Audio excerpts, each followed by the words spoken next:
Arrestohet në Itali si bashkëpunëtor i mafias bokseri shqiptar Orial Kolaj, fituesi kampionateve italiane dhe europiane në peshat e mesme. Siç bëjnë të ditura mediat italiane, Kolaj është arrestuar nga policia e Romës së bashku me 15 të tjerë, të cilët ishin të lidhur me klanin mafios të Kazalezëve. Të akuzuar për vepra të ndryshme si mashtrim, vjedhje, gjobvënie bizneseve, konkurrencë e paligjshme me kërcënime dhe dhunë, armbajtje pa leje së bashku me bokserin shqiptar u janë vënë prangat edhe 14 të tjerëve. Vlera e sekuestrimit të mirave materiale të tyre arrinte në shifrën e 30 milionë eurove. Aktiviteti kryesor i paligjshëm është kontrolli mbi sallat e lirave të fatit, video pokerat dhe bastet. Për të vënë kapakun grupeve rivale duhej një boksier, dhe ai është shqiptari Orial Kolaj me pasaportë italiane, i cili së bashku me shqiptar të tjerë të quajtur si boksierët, ekzekutonin dënimet e rivalëve.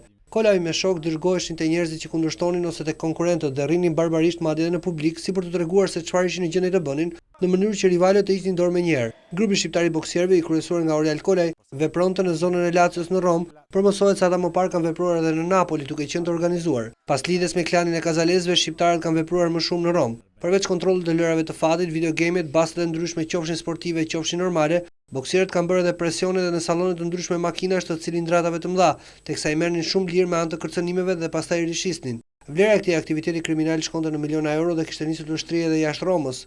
Kolaj u lind në Lezhë në 23 gusht të vitit 1983.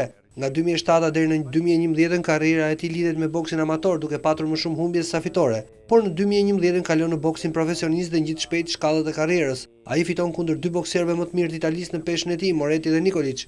Në 2012 merr nën shtetësinë italiane dhe ndeshet për titullin kampion i Itali me kampionin në fuqi Danilo D'Agata. Kolaj fiton ndeshjen me pikë dhe shpallet kampion i Italisë, por ai kërkon më shumë dhe ja del mban, ndeshet për titullin kampion të Europës kundër Dario Chiscelos dhe fiton atë. Më pas e mbron këtë titull kundër Tomasz Adamek, ndërsa fiton pastër me nokaut. Kolaj po përgatitej për një tjetër ndeshje ndërkombëtare, por ende nuk ishte mësuar rivali i tij. Pas arrestimit, nëse shpallet fajtor, atij do t'i hiqen titujt. Mbetet për të parë se kush tjetër bokser shqiptar ka qenë i përfshirë në organizatën kriminale, ku 15 vet u arrestuan gjatë së martës.